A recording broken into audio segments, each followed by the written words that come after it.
Halo, saya Margareta Harimurti Hakni Lohening, CGP Angkatan Kedua dari Kota Balikpapan. Salam sejahtera bagi kita semua. Salam guru penggerak, salam bahagia.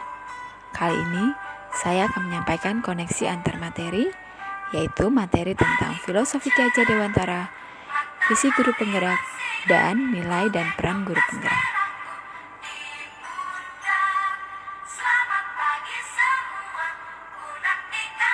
Pada modul 1.1, saya mempelajari tentang filosofi Ki Hajar Dewantara. Kali ini, terkaitannya adalah bagaimana filosofi Ki Hajar Dewantara menjadi dasar pendidikan di Indonesia. Yang pertama, bahwa pendidikan adalah tempat persemaian bibit-bibit kebudayaan. Pendidikan tidak dapat dilepaskan dari kebudayaan.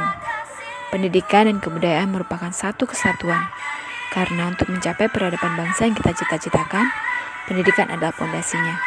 Hal ini berarti bahwa pendidikan tidak hanya dijalankan dengan tujuan mendapatkan pengetahuan saja, namun pendidikan merupakan pekerjaan besar untuk membentuk sebuah peradaban bangsa.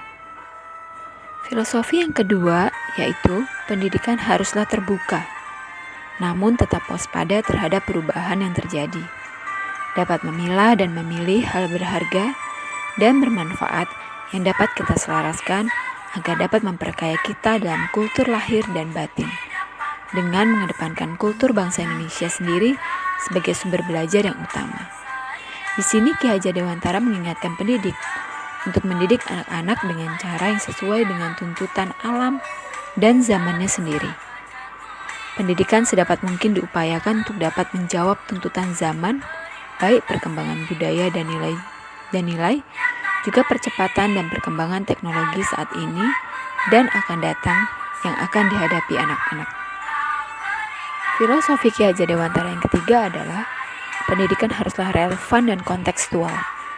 Dalam melakukan pembaharuan pendidikan, hendaklah diarahkan pada kodrat alam dan kodrat zaman, di mana dalam proses pendidikan haruslah terpadu dengan memperhatikan kepentingan anak-anak akan pemahaman akan diri pribadinya maupun hidup kemasyarakatannya, sesuai dengan kodrat alam di mana ia bertumbuh dan kodrat zaman di mana ia hidup. Keduanya haruslah disesuaikan dengan dasar-dasar dan asas-asas hidup kebangsaan yang bernilai dan tidak bertentangan dengan sifat-sifat kemanusiaan. Dalam pelaksanaannya, pendidikan haruslah dapat menuntun segala kekuatan kodrat yang ada pada anak-anak agar dapat memperbaiki lakunya, bukan dasarnya. Pendidikan juga disesuaikan dengan alam di mana mereka bertumbuh, agar mereka dapat mencapai keselamatan dan kebahagiaan yang setinggi-tingginya. Filosofi yang keempat adalah pendidik haruslah dapat menumbuh kembangkan anak secara holistik. Artinya, kegiatan pembelajaran haruslah dapat mengembangkan seluruh talenta dan budi pekerti yang baik dari peserta didik, yaitu olah cipta, olah rasa, olah karsa, dan olahraga. Di sini berarti pengajaran memberikan perhatian secara menyeluruh terhadap perkembangan, baik itu dari segi intelektual, budi pekerti, maupun rohani dan kecintaan terhadap bangsa dan budayanya. Kesemuanya haruslah bersumbu pada nilai-nilai kemanusiaan.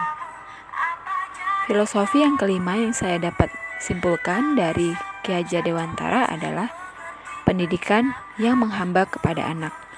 Yang dimaksud di sini adalah pengajar bebas dari segala ikatan dengan suci hati mendekati sang anak, bukan untuk meminta suatu hak, melainkan untuk menghamba pada sang anak, mengajar dengan cinta kasih tak terbatas, dengan murni dan seikhlas-ikhlasnya. Lalu bagaimana nilai dan peran guru penggerak diaplikasikan dalam mewujudkan filosofi pendidikan Ki Hajar Dewantara? Untuk mengaplikasikan filosofi pendidikan menurut Ki Hajar Dewantara, ada 5 nilai yang harus dimiliki seorang guru penggerak. Yang pertama adalah sikap mandiri, yaitu seorang guru penggerak akan selalu mendorong dan memunculkan motivasi dalam dirinya untuk meningkatkan kapabilitas dirinya tanpa perlu dorongan dari pihak lain. Yang kedua, sikap reflektif, yaitu memampukan guru penggerak untuk bersikap terbuka terhadap umpan balik, mengevaluasi, melakukan perbaikan, dan memberi makna pada setiap pengalamannya. Nilai selanjutnya adalah kemampuan berinovasi. Seorang guru penggerak yang memiliki kemampuan berinovasi akan mampu memunculkan gagasan-gagasan baru dan tepat guna yang akan menjadi peran penting seorang guru penggerak dalam sebuah komunitas. Seorang guru penggerak akan mampu mewujudkan tujuan membangun profil pelajar Pancasila jika ia mampu membangun kolaborasi yang baik. Nilai selanjutnya adalah sikap berpihak kepada anak.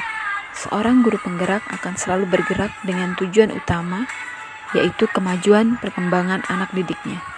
Bagaimana nilai dan peran guru penggerak diaplikasikan dalam mewujudkan filosofi pendidikan Ki Hajar Dewantara? Ada 5 peran guru penggerak yang diharapkan dapat dilaksanakan di lingkungan, yaitu yang pertama, memimpin pembelajaran, meliputi memahami kebutuhan dan karakteristik anak didik, menginisiasi komunikasi dan interaksi dengan orang tua atau wali murid, bekerja sama dengan orang tua, memberi kesempatan dan dorongan kepada orang tua, mendampingi dan menjadi sumber belajar bagi anak didiknya. Yang kedua, menjadi coach bagi guru lain, yaitu mendeteksi aspek-aspek yang bisa ditingkatkan dari rekan sejawatnya, mampu merefleksikan hasil pengalamannya sendiri, serta guru lain untuk dijadikan poin penting pembelajaran. Memantau perkembangan dari guru lain. Peran yang ketiga adalah mendorong kolaborasi antar guru, yaitu membuka ruang diskusi positif dan kolaborasi antar guru dan pemangku kepentingan, dengan tujuan meningkatkan kualitas pembelajaran. Kemudian memetakan dan membangun dialog antar para pemangku kepentingan.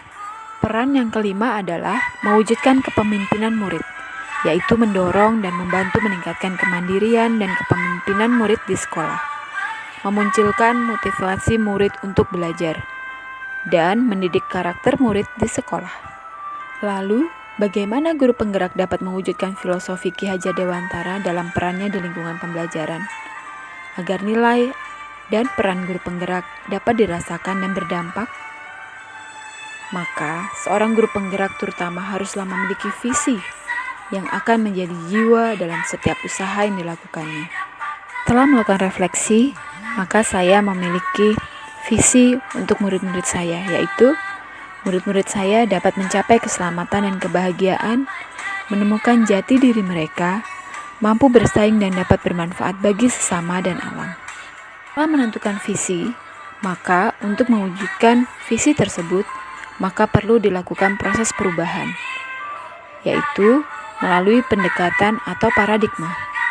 Dalam modul 1.3, kita belajar tentang inquiry apresiatif, yaitu salah satu pendekatan manajemen perubahan yang kolaboratif dan berbasis kekuatan. Prinsip-prinsip dalam inquiry apresiatif yaitu inquiry apresiatif berusaha fokus pada kekuatan yang dimiliki setiap anggota dan menyatukannya untuk menghasilkan kekuatan tertinggi. Inquiry apresiatif dimulai dengan menggali hal-hal positif, keberhasilan yang telah dicapai, dan kekuatan yang dimiliki organisasi, sebelum organisasi menapak pada tahap selanjutnya dalam melakukan perencanaan dan perubahan. Inquiry apresiatif mengupayakan agar kelemahan suatu sistem dalam organisasi menjadi tidak relevan, karena semua aspek dalam organisasi fokus pada penyelarasan kekuatan. Inquiry apresiatif berpijak dari hal positif yang telah ada. Sekolah kemudian menyelaraskan kekuatan tersebut dengan visi sekolah dan visi setiap warga sekolahnya. Lalu bagaimana merancang sebuah program sesuai dengan pendekatan inquiry apresiatif? Inilah langkah-langkah yang perlu diikuti dalam menerapkan perubahan sesuai dengan visi yang telah diimpikan dan berdasarkan tahap Bagja. Tahap pertama Bagja yaitu membuat pertanyaan utama. Di tahap ini, guru penggerak merumuskan pertanyaan sebagai penentu arah penelusuran terkait perubahan apa yang diinginkan atau diimpikan. Yang kedua, ambil pelajaran. Pada tahap ini, guru penggerak mengumpulkan berbagai pengalaman positif yang telah dicapai di sekolah dan pelajaran apa yang dapat diambil dari hal-hal positif tersebut. tahap yang ketiga yaitu gali mimpi. Pada tahapan ini, guru penggerak dapat menyusun narasi tentang kondisi ideal apa yang diimpikan dan diharapkan terjadi di sekolah. Disinilah visi benar-benar dirumuskan dengan jelas. Kemudian tahap yang keempat, jabarkan rencana. Di tahapan ini, guru penggerak merumuskan rencana tindakan tentang hal-hal penting apa yang perlu dilakukan untuk mewujudkan visi. Kemudian, tahap yang terakhir adalah atur eksekusi. Di bagian ini, guru penggerak menentukan langkah-langkah yang akan diambil, siapa yang akan terlibat, bagaimana strateginya, dan aksi lainnya demi mewujudkan visi perlahan-lahan.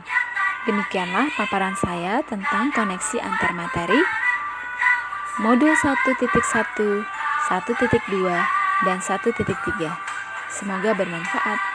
Salam guru penggerak, salam bahagia.